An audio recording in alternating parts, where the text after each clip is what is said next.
Selamat sore Pak.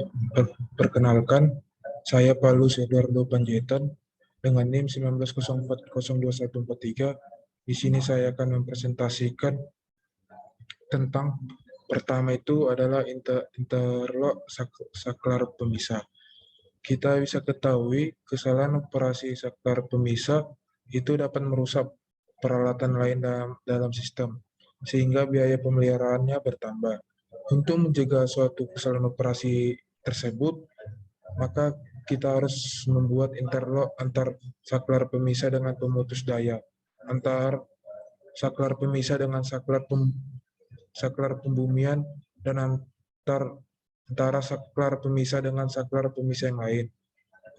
Dalam membuat interlock itu kita harus memenuhi syarat-syarat di bawah ini, Pak. Yang itu pertama, saklar pemisah atau DS itu disconnect switching tidak dapat ditutup sebelum pemutus daya atau PD. PD itu power disconnect terkunci pada posisi terbuka.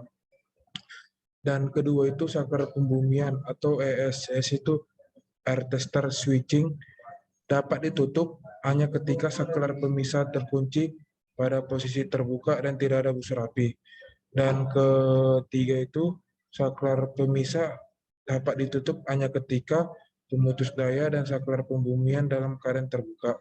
Dan yang terakhir itu yang keempat, Pak, pemutus daya hanya dapat ditutup setelah semua saklar pemisah terkunci dalam posisi tertutup atau dalam posisi terbuka. Ini kita bisa lihat jaringan keluaran sistem interlock. Yaitu syarat pertama itu, jika kita lihat ini tadi, DS-nya itu tidak dapat ditutup jika PD-nya itu terkunci atau dalam posisi terbuka. Jadi DS itu tidak boleh ditutup. Kita lihat gambarnya ini, gambar yang saya buat di mus ini tidak bisa tertutup jika PD-nya ini belum terkunci. Jadi jika ingin menutup si DS, tadi kita lihat, maka ini harus posisi terbuka. Jika kita ingin menutup si DS ini, maka PD-nya ini harus dalam posisi terbuka. Dan juga pada DS bawah ini juga, jika ingin kita menutup jaringan DS ini, posisi PD ini harus terbuka. Begitu juga pada ES, saklar pembumian, dapat ditutup hanya ketika saklar pemisah terkunci pada posisi terbuka. Itu ini saklar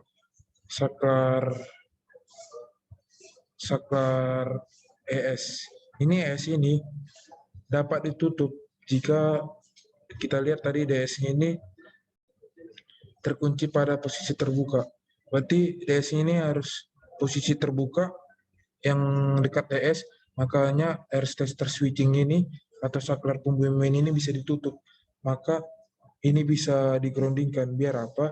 Biar tidak ada busur api. Dan juga ini saklar pemisah dapat ditutup hanya ketika pemutus daya dan saklar pembumian dalam keadaan terbuka. Jadi maksudnya saklar ini bisa ditutup, DS ini bisa tertutup jika PD-nya ini terbuka dan S-nya ini keadaan terbuka. Jadi ini bisa ditutup jika PD-nya ini terbuka dan S-nya ini terbuka, yaitu air tester switching. 3 cara mengadakan interlock, yaitu ada 3 cara, yaitu pertama dengan saklar pemisah yang dioperasikan manual. Yang dioperasikan manual itu artinya dengan membuat hubungan mekanik antara poros saklar utama dengan poros saklar pembumian, sehingga saklar utama itu tidak dapat ditutup jika saklar pembumian masih terhubung. Sebaliknya juga, saklar pembumian tidak dapat ditutup jika saklar utama masih terhubung.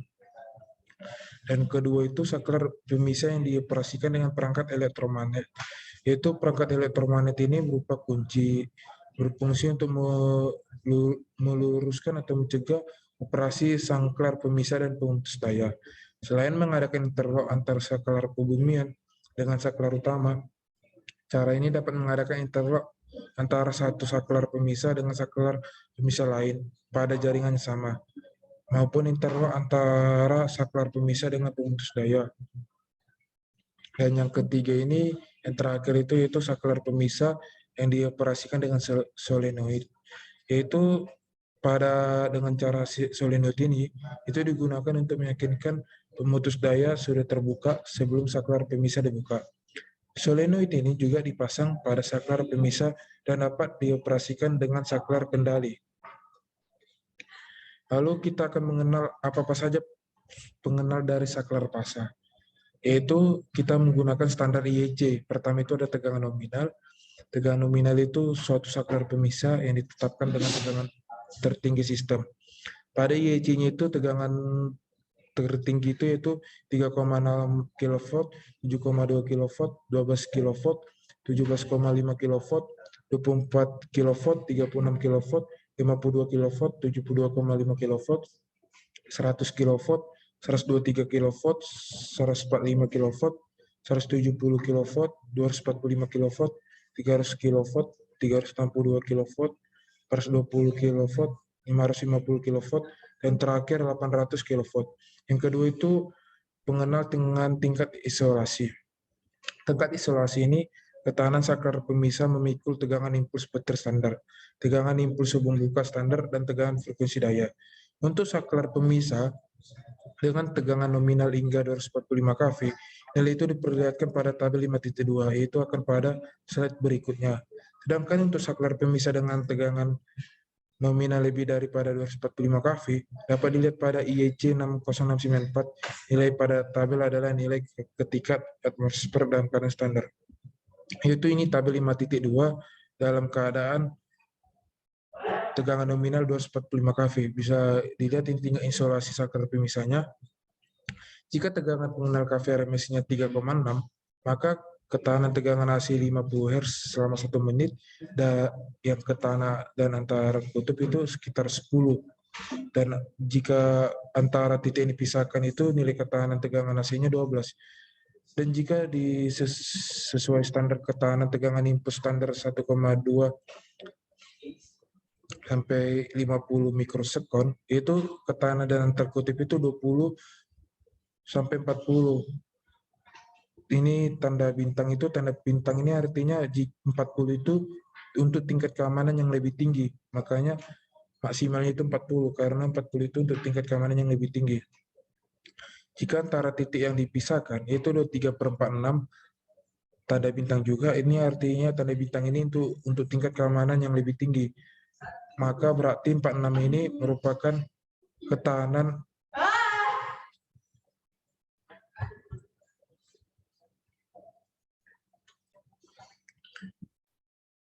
maksudnya antara titik yang dipisahkan itu 23 sampai 46 ini ada tanda bintang, itu tanda bintang itu untuk tingkat keamanan yang lebih tinggi. Maka ketahanan tegangan impuls standarnya itu dari antara titik yang dipisahkan itu sekitar 46,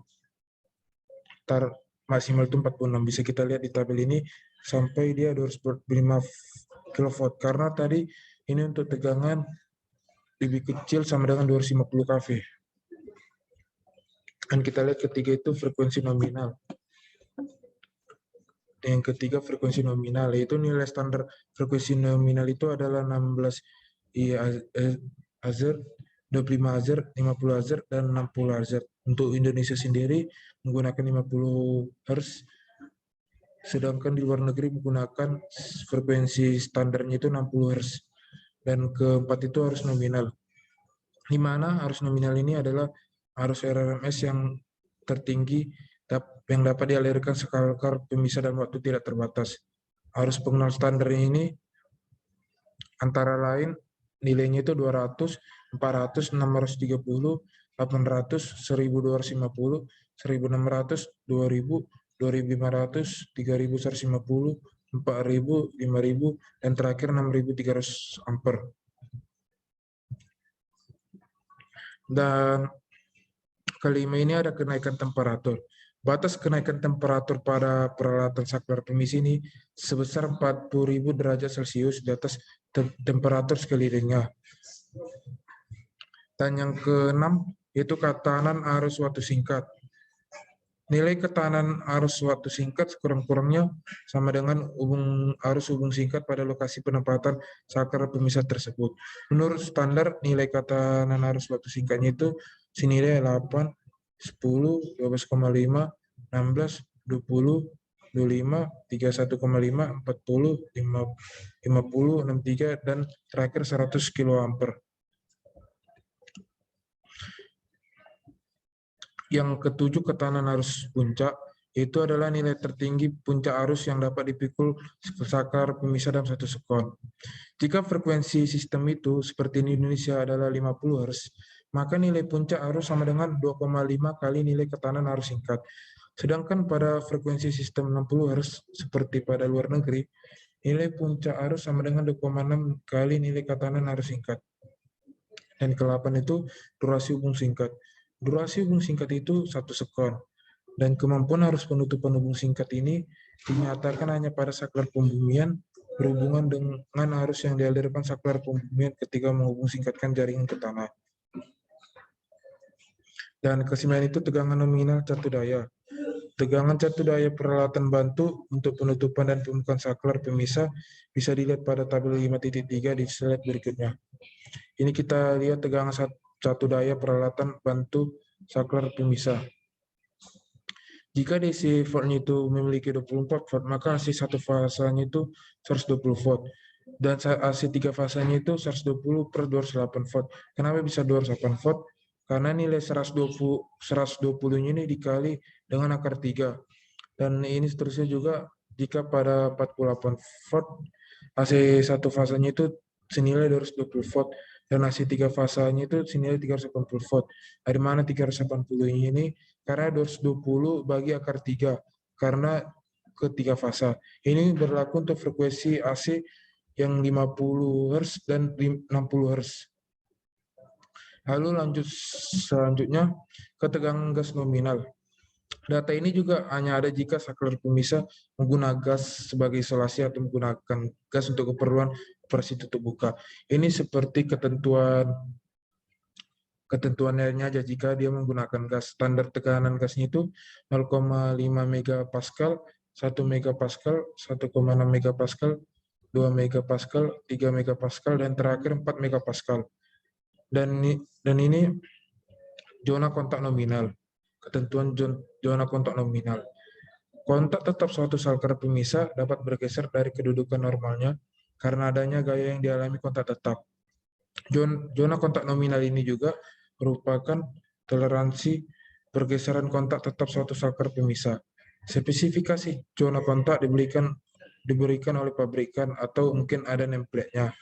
Pemakai harus yakin bahwa pergeseran kedudukan kontak tetap tidak melebihi toleransi yang diberikan pabrikan. Dan ini beban mekanik nominal terminal. Konduktor, penghubung atau padu atau fleksibel merupakan beban statis bagi terminal suatu saklar pemisah. Jika para konduktor penghubung mengalir arus hubung singkat, maka gaya antara konduktor akan meningkat tajam dan merupakan beban mekanik bagi terminal saklar pemisah. Dan ini juga ada ketentuan kemampuan transfer arus ke bus. Adalah kemampuan saklar pemisah mentransfer arus dari suatu rel daya ke rel daya lain. Dibutuhkan untuk saklar pemisah di atas 52 kV. Dan ketentuan lainnya ada kemampuan arus induksi saklar pembumian. Ini merupakan kemampuan saklar pemisah memutuskan mengalirkan arus induksi pada suatu jaringan akibat adanya kopling kapasitif dan kopling induktif jaringan tersebut dengan jaringan lain. Terima kasih Pak. Sekian dari presentasi saya. Jika ada kesalahan dan kata-kata yang kurang berkesan, saya minta maaf Pak. Terima kasih sebelumnya Pak.